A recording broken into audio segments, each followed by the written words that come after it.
This is Savage W, MMA fan, back with another video. Mackenzie Dern versus Verna Jandiroba. What really happened in this fight? Look, y'all, I'm gonna cut to the chase and tell you the truth, okay? This fight was not won on fighting skills alone.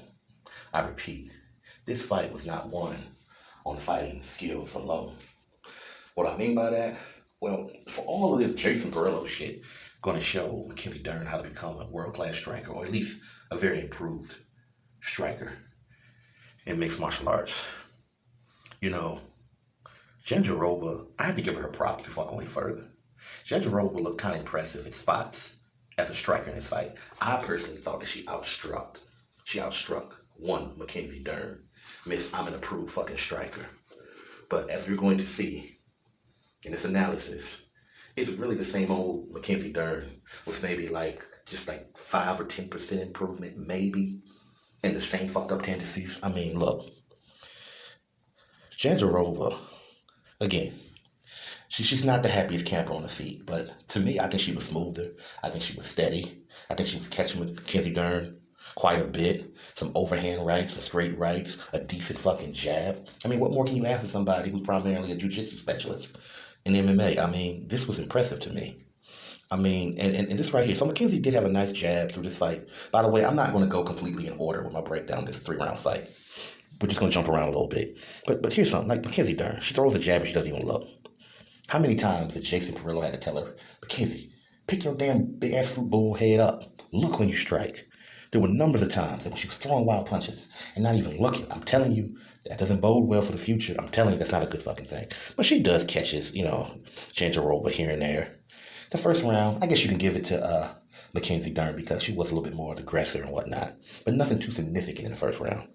But then, the next round, and I believe this happened late in the third, this kick, a nice kick, but just to me, the second round was completely dominated by Jandiroba. Jandiroba was supposed to be the weaker striker in this fight. And she was game. She was so game in this fight. And the fact that she outstruck Mackenzie Dern and had more significant strikes. I don't know exactly who landed more. I'm guessing Jandiroba. But even if Dern landed a few more shots, I don't feel like she landed the shots that motherfucking Verna Jandiroba landed in this fight. I just don't. I mean, Mackenzie Dern just flailing and just failing to connect. Seriously. I mean, she had some wild misses. She threw those overhand rights that wasn't really landing most of the night. Jandiroba caught her with a bunch of more jabs and caught her with a nice knee that brought the fight to the cage. And then all of a sudden, Mackenzie's leaking out her fucking nose and shit. And the thing about it is that Mackenzie Dern couldn't really do anything when she finally did get Jandiroba to the fucking ground, And right here, this is Jandiroba recovering from a motherfucking eye poke. Something about Mackenzie Dern and these fucking eye pokes in the middle of fights. They just seem to happen a lot. I may be wrong, but it seems like when she getting her ass whooped on the feet, she seems to throw a fucking eye poke out at you, And too much DC shit. But anyway, so, this is when Mackenzie gets busted open and she's bleeding all over motherfucking Verna. And again, she couldn't do anything with Verna on the ground. I think Verna was a little bit more defensively on the ground, but again, it was more of a stalemate. So for all the talk about Mackenzie on the ground, it didn't happen in this fight. Again, nothing doing. And at the end of the fight, this was interesting. So Jandiroba pulls guard on Mackenzie Dern, and it ends up ending the fight with Dern on top.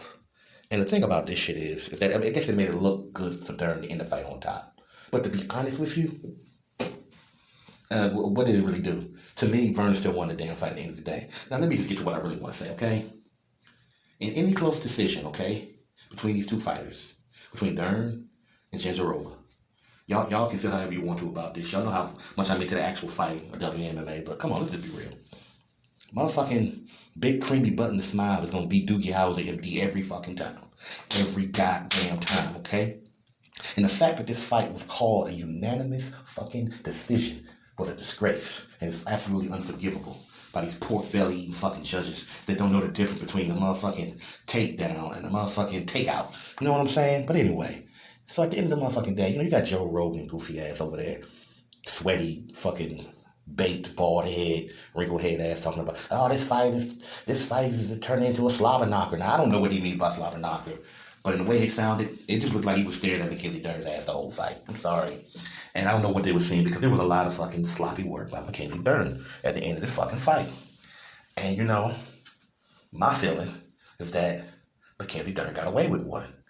And you know, it's just unfortunate because I think Jandarova fought a good fucking fight and got robbed.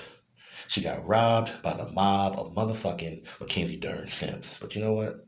Sometimes that's just the way it is. This is Savage W, MMA fan, and I'm out.